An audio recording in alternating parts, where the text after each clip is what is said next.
Donc, notre prochaine invitée est Anne Godbout. Anne Godbout est directrice fondatrice de Spiritour, qui est un de nos commanditaires, et a voyagé sur 5 continents. Travaille depuis 1992 dans l'organisation de voyages de groupe et comme guide accompagnatrice. Elle a fait des études en administration et en théologie à l'Université Laval. Elle est membre du mouvement international des Focolari et de Religion pour la paix Québec. Elle parle couramment le français, l'anglais et l'espagnol. Madame Anne Godbout nous parlera de l'économie de communion, un réseau international d'économie solidaire qui place l'humain au centre de ses priorités au lieu du capital et pour lequel Mme Godbout a adhéré avec son entreprise Spiritour. Les bénéfices sont partagés en 3 parties. La première pour devenir en aide aux plus démunis, la seconde pour éduquer à la culture du don et la dernière pour développer l'entreprise. L'idée de l'économie de communion a été lancée par Chiara Lubich, fondatrice du mouvement des Focolari en 1991, pour l'économie de communion, pour diminuer le fossé séparant riches et pauvres. Donc, je viens d'entendre une autre tradition d'aide à notre prochain. Merci beaucoup pour... non, c'est mieux de pas être touché. Okay. Alors, merci pour cette traduction. Merci beaucoup, Pascal, de m'avoir invité pour être avec vous aujourd'hui. J'en suis très heureuse. Et avant de commencer, j'aimerais prendre un moment de silence. Je vous invite à fermer les yeux, juste pour prendre le temps de se recueillir.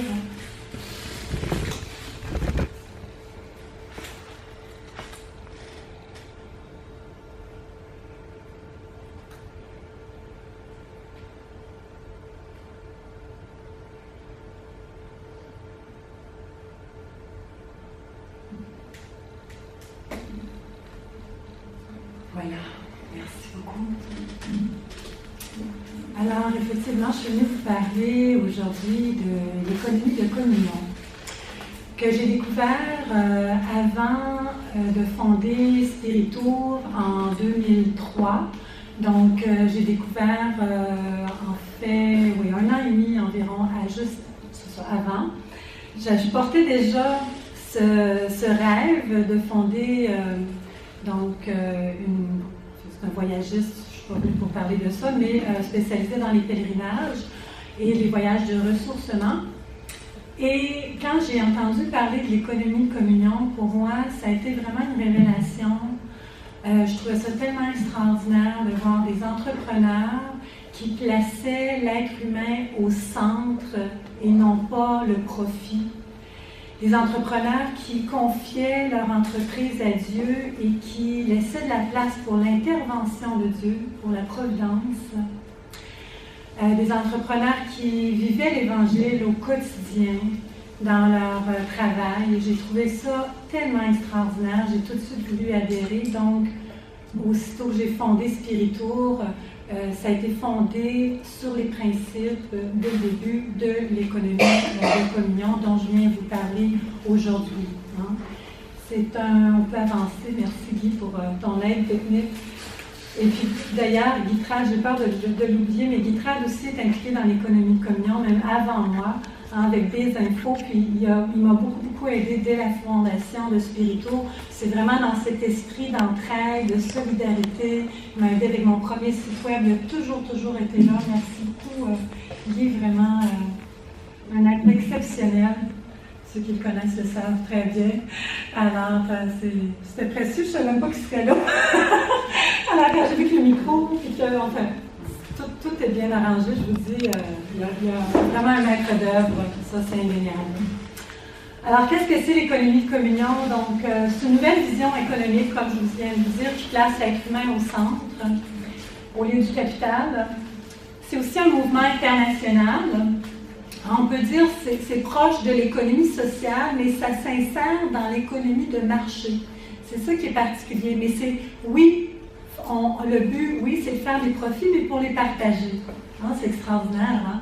Alors, on l'a dit dans l'introduction, mais je vais y revenir, c'est partagé en 3 parts, et ça, j'y reviens. Donc, le but, c'est réaliser et de rendre visible une communauté humaine, hein, vraiment à l'exemple des premiers chrétiens. Hein, les premiers chrétiens qui mettaient tout en commun.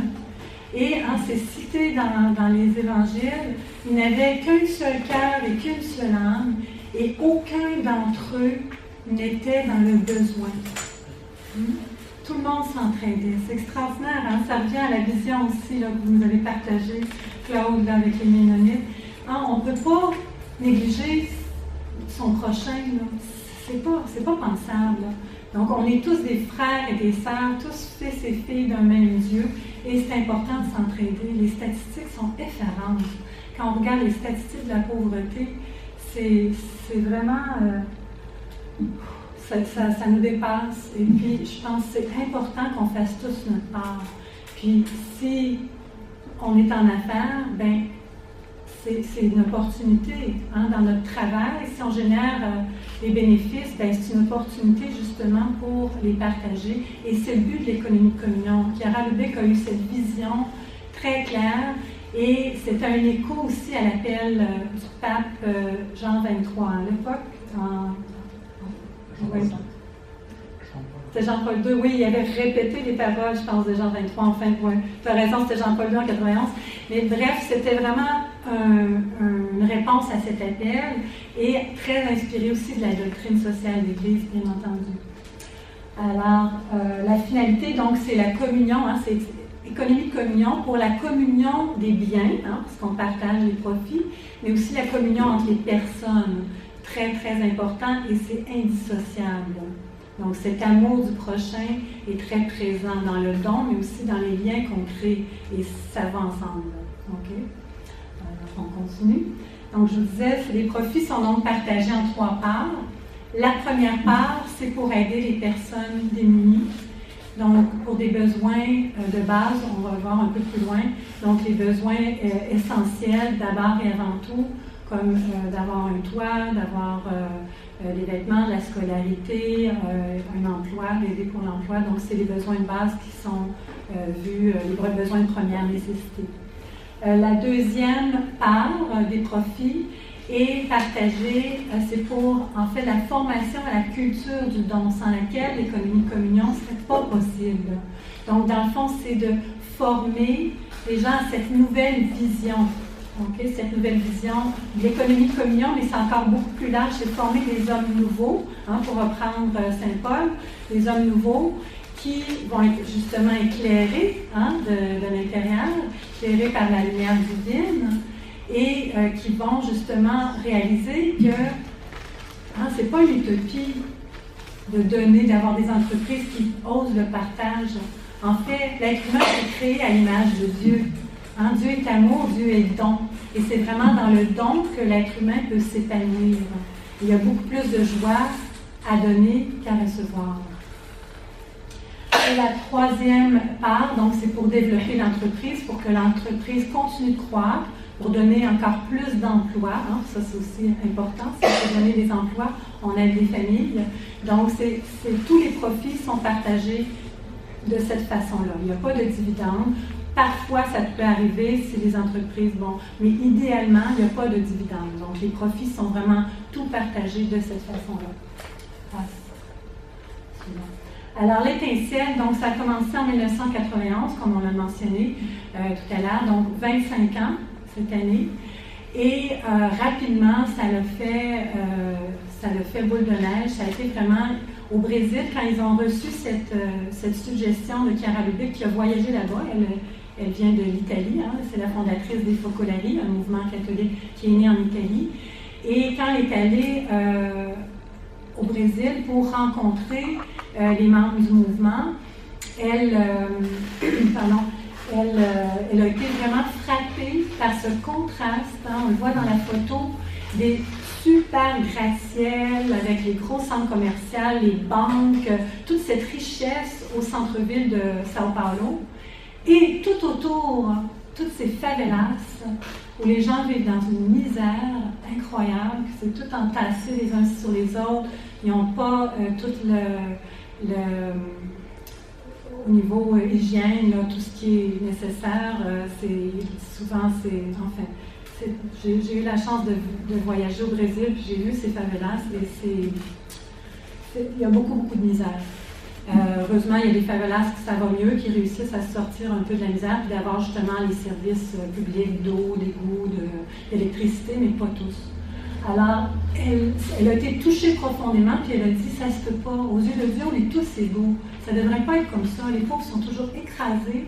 Et ça se peut pas. Puis elle a réuni des gens d'affaires, des hommes et des femmes d'affaires qui connaissaient le mouvement, qui étaient déjà impliqués dans le mouvement, et elle les a invités. Elle leur a dit, est-ce qu'on ne pourrait pas créer des entreprises et partager ces bénéfices, puis donner de l'emploi, parce que même dans le mouvement qui pratiquait justement la communion des biens, ça ne suffisait pas. Il y avait beaucoup de pauvreté, beaucoup de besoins.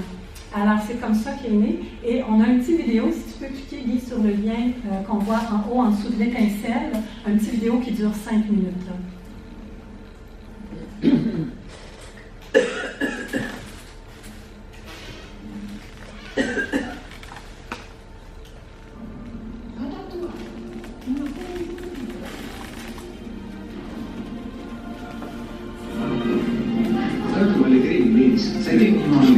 C'est quelque chose de très important.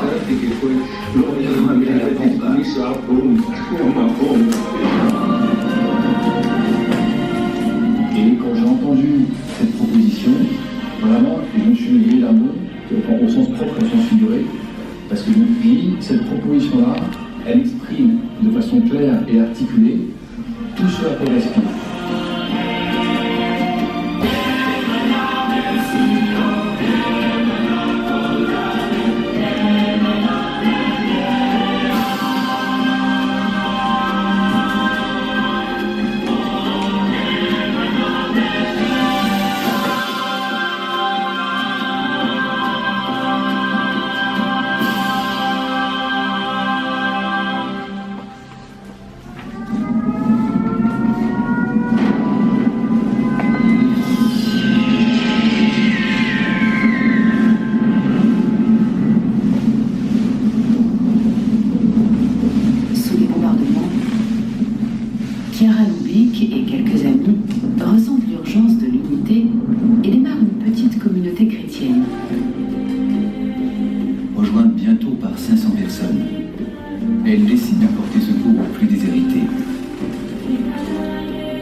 Une des plus belles pages des premiers temps de notre mouvement est celle qui concerne l'amour envers les pauvres.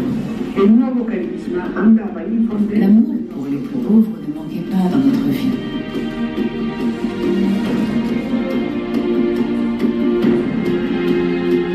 Cette expérience de communion est si forte que la paix est revenue.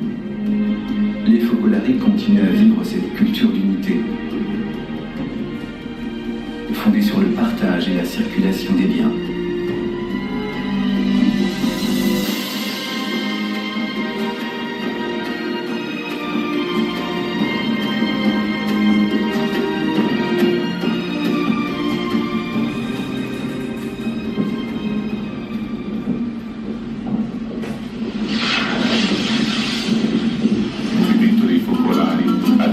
Per la quinta volta il Brasile nel maggio 1991. Quand Chiara Lubich se rend au Brésil en mai 1991 pour rencontrer les 200 000 Focolari du pays,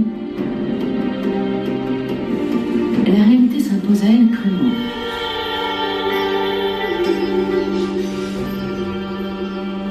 Dans le contraste entre la forêt de buildings de Sao Paulo et l'étendue des favelas qui l'encerclent.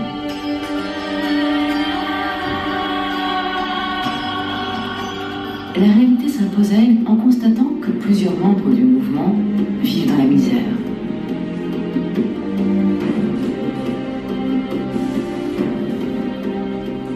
Chiara dénonce l'échec de l'économie de marché. Elle dit nous devons inventer quelque chose de nouveau, car il n'est pas possible que le capitalisme qui construit des gratte-ciel soit incapable de nourrir l'enfant qui meurt de faim.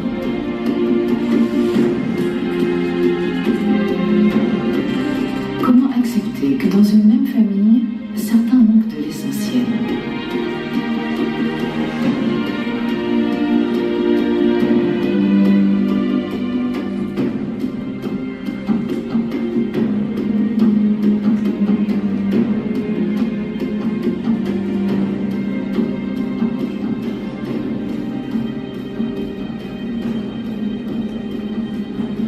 La vision qui s'impose à Chiara Lubich est d'une logique désarmante.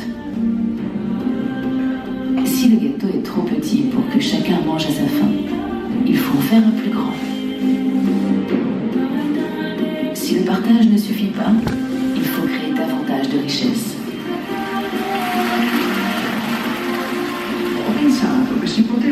J'ai pensé que l'on pouvait créer des entreprises avec les membres de notre mouvement afin d'engager toutes les capacités et les ressources disponibles pour produire ensemble des richesses en faveur de ceux qui sont dans le besoin.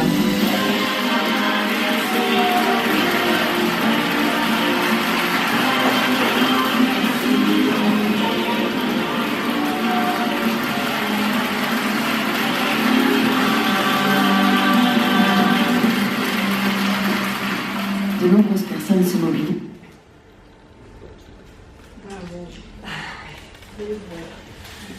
Alors, je veux respecter le temps qu'on m'a donné. Je pense qu'il me reste 5 minutes. Oui? OK.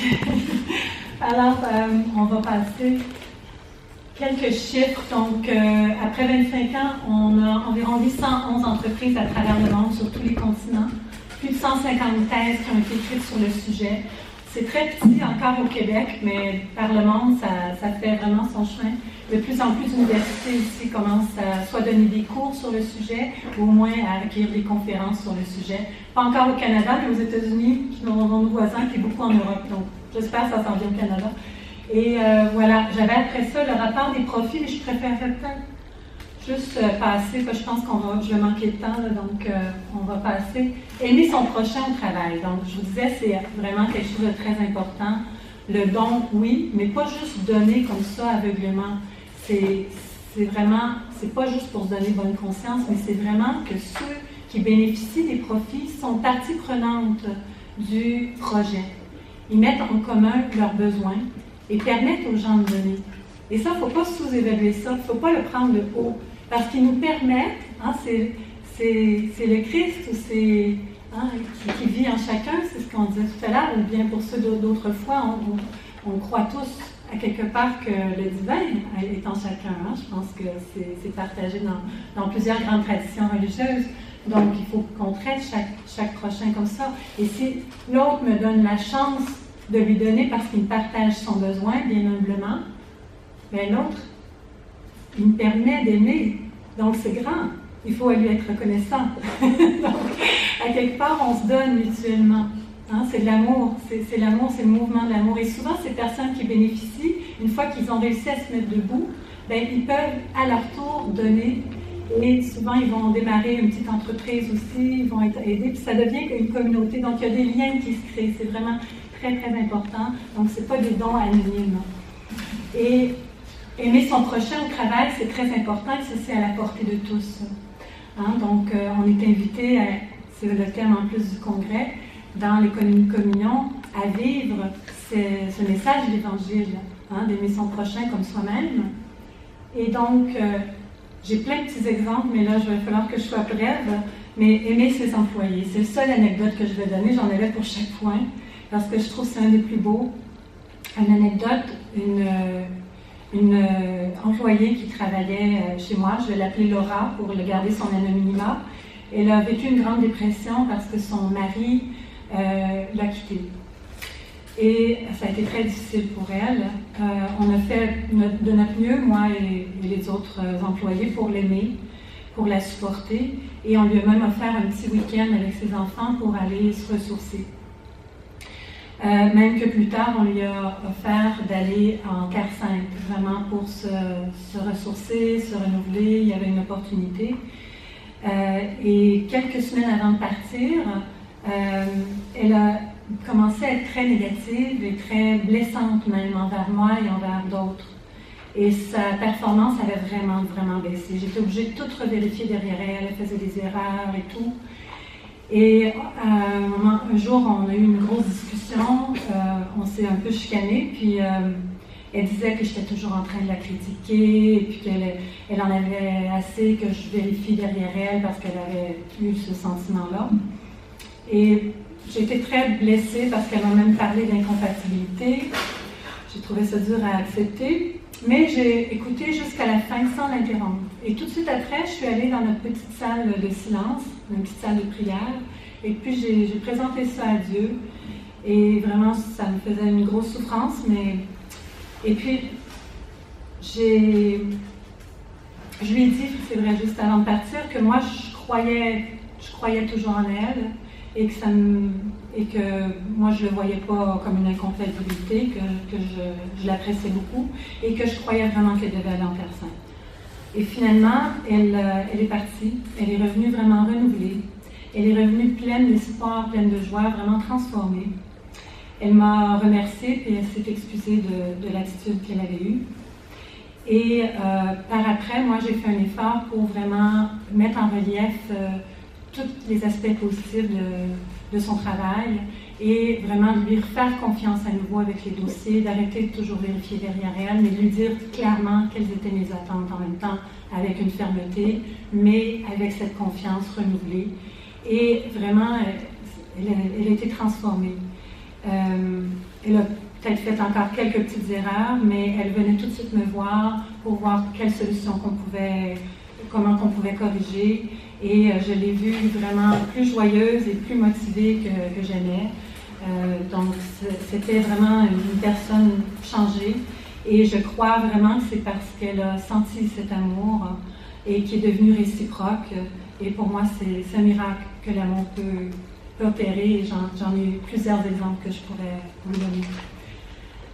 Donc, avec mes employés, ce qui est important pour moi, c'est vraiment de leur donner la chance de s'épanouir au niveau professionnel, de pouvoir s'exprimer, de pouvoir donner leur opinion librement, de pouvoir mettre à profit leurs talents. Je cherche à les écouter et à les accueillir dans leurs idées.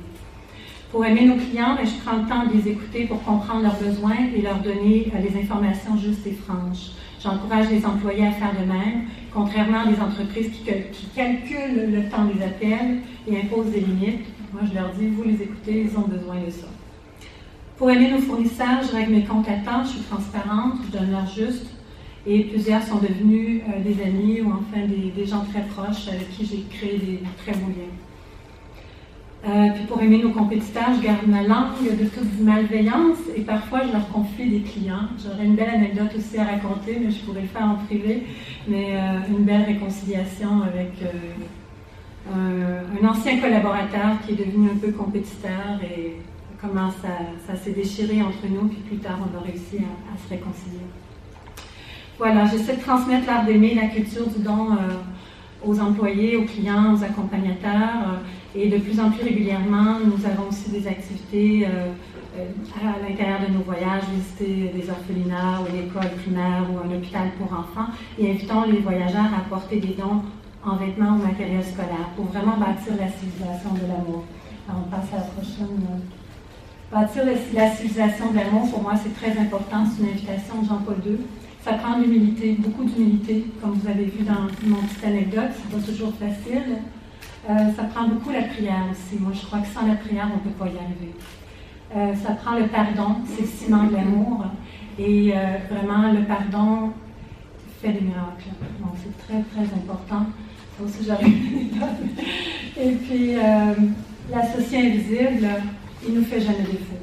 En fait, mon anecdote, je peux la résumer juste en une phrase. Dernièrement, il y avait des conflits dans le bureau, dans mon équipe, et j'ai fait une démarche de pardon tous ensemble, en fait, sans rien nommer. Je les ai invités à prendre un temps pour se recueillir, à écrire sur un petit bout de papier, peut-être une situation, un conflit qu'il y avait eu, qui n'était pas encore résolu, et puis intérieurement demander pardon à cette personne-là. Donc, c'était tout anonyme. Enfin, il y a eu toute une petite démarche, et ensuite, ça a fini qu'on s'est tous pris les uns les autres dans les bras.